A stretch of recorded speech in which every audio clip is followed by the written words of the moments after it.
மதிப்புமிகு மகளிர் திட்டம். இந்தியாவில் நம்பர் 1 இல்லாத மாநிலங்களில் கூட பெண்களுக்காக மாதம் வழங்கப்படும் தொகை அதிகமாக உள்ளது. ஆனால் நம்பர் 1 மாநிலம் என்று தனக்குத்தானே தம்பாட்டம் அடித்துக் கொள்ளும் வெற்றி விளம்பர மாடல் திமுக அரசில் மகளிர் உரிமை தொகை என்ற பெயரில் வெறும் 1000 ரூபாய் மட்டுமே வழங்கப்பட்டு வருகிறது. மக்களுக்கு அரசின் சார்பில் வழங்கப்படும் தொகையால் அவர்களின் மளிகை சாமான் வாங்குவது போன்ற முக்கிய செலவுகளில் ஒன்றாவது குறைந்தபட்சமாக பூர்த்தியாக வேண்டும்.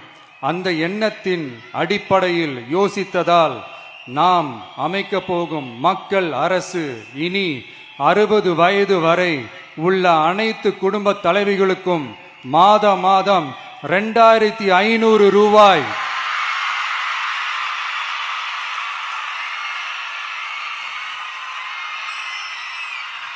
வழங்கப்படும் என்பதை பெருமகிழ்வுடன் அறிவிக்கிறோம்.